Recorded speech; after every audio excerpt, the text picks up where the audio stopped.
Hi friends, இப்போ நம்ம பார்த்துக்கிட்டு இருக்குது ரியல் நியூஸ் சேனல். சப்ஸ்கிரைப் பண்ணாதவங்க நம்ம சேனலை சப்ஸ்கிரைப் பண்ணிக்கோங்க.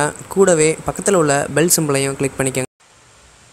சூப்பர் சிங்கர் 6ல் பார்த்தீங்கன்னா டாப் 10 சுற்றுக்கு அடுத்ததாக சினிமா சுற்று நடந்துச்சு. ஸோ இதில் பார்த்தீங்கன்னா நம்ம கானா பூவையார் மற்றும் தர்ஷினி வந்து எலிமினேஷனில் இருந்தாங்க. இது எல்லாருக்குமே தெரியும். இப்போ ரீசெண்டாக பார்த்தீங்கன்னா நம்ம கானா பூவையார் வந்து யாருமே எதிர்பார்க்காத அளவுக்கு ஓட்ஸ் வாங்கி அவர் வந்து உள்ளே வந்திருக்காரு அப்படின்னு நம்ம சொல்லலாம்.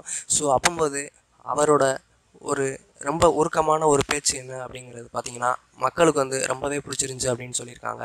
ஸோ அதில் என்ன சொல்லியிருக்காரு அப்படின்னா, நான் வந்து 3 டைம் டேஞ்சர் ஸோன் வந்திருக்கேன். அதில் ஃபஸ்ட்டு டைம் வந்து 50 லட்சம் ஓட்டு வாங்கியிருந்தேன். அடுத்ததாக 30 லட்சம் தான் வாங்கியிருந்தேன். ஸோ இந்த டைம் இதோட கம்மியாகி நான் எலிமினேஷன் ஆயிடுவேன் அப்படின்னு சொல்லிட்டு ரொம்பவே ஃபீல் பண்ணார். ஆனால் அதுக்கு எதிர்மாறாக அவர் வந்து யாருமே எதிர்பார்க்காத அளவுக்கு மக்கள் சப்போர்ட்டில் ஒரு 75 லட்சம் அந்த மாதிரி ஒரு ஓட்ஸ் வாங்கியிருக்காரு.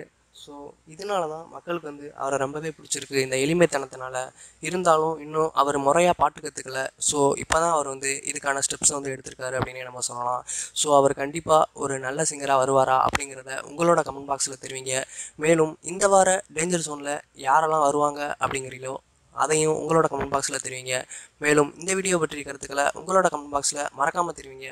மீண்டும் அடுத்த வீடியோவில் சந்திப்போம். நன்றி. இந்த வீடியோ உங்களுக்கு பிடிச்சிருந்துச்சுன்னா லைக் பண்ணுங்கள், கமெண்ட் பண்ணுங்கள், உங்கள் ஃப்ரெண்ட்ஸுக்கு ஷேர் பண்ணுங்கள்.